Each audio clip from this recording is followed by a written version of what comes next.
de Joseph Krug. C'est une chose assez incroyable, c'est que Joseph Krug n'était pas né en Champagne et il n'a pas de formation de vigneron à la base. Donc il était prédestiné à devenir et à fonder sa propre maison de champagne.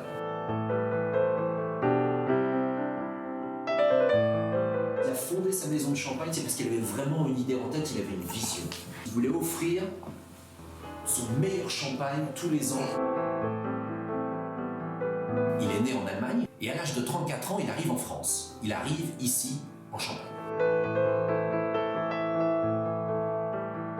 Il est recruté comme comptable. On fait déjà du champagne depuis 100 ans ici. Mais quelque chose qui le surprend, c'est la différence entre le millésime et le non-millésime. Joseph Krug se dit, pourquoi est-ce que je devrais attendre les plus belles années pour faire mon plus beau champagne? Et moi, je dois offrir mon meilleur champagne tous les ans.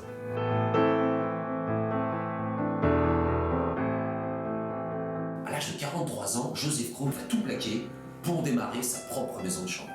Joseph Krug fonde la maison Krug en 1843.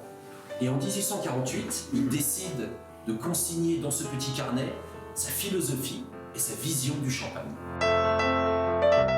Il veut pouvoir laisser un héritage à son fils, de manière à ce que génération après génération, on puisse encore partager la vision et la philosophie de Joseph Krug, jusqu'à encore aujourd'hui, la 6e génération avec Olivier Krug. Dans ce carnet, il écrit plusieurs choses, dont 2 choses importantes. La première, Joseph Krug explique qu'on ne peut pas faire de bon champagne sans utiliser de bons éléments. Donc nous, on veut vraiment aller au-delà de la notion de cru, au-delà de la notion de village, on veut aller dans la notion du parcellaire. Et le deuxième élément, c'est ce qu'on appelle aucune hiérarchie. C'est-à-dire que Joseph Krug écrit qu'une bonne maison de champagne doit faire 2 champagnes de la même qualité, un champagne numéro 1 et un champagne numéro 2. Le champagne numéro 1, c'est notre grande cuvée, l'expression la plus riche du champagne. Et le deuxième champagne, c'est le vintage, le millésime, où là on parle de l'expression d'une année, on va raconter l'histoire d'une année.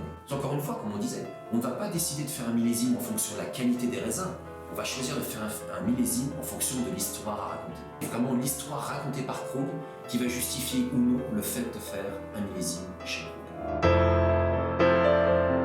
J'aime bien votre terme émotion, parce que je vais vous dire que c'est mon quotidien. Sans émotion, moi je ne vis pas, je ne travaille pas.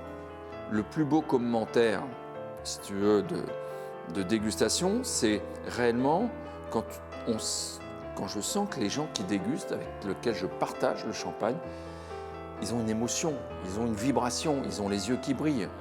Moi, une femme qui me dit « Ah, je bois jamais de champagne, mais… » Je lui dis « Mais osez, trempez vos lèvres. » Elle trempe ses lèvres, elle me fait « Ah oui, c'est incroyable la richesse. » Et là, c'est la plus belle, donc elle est dans l'émotion, c'est la plus belle des récompenses.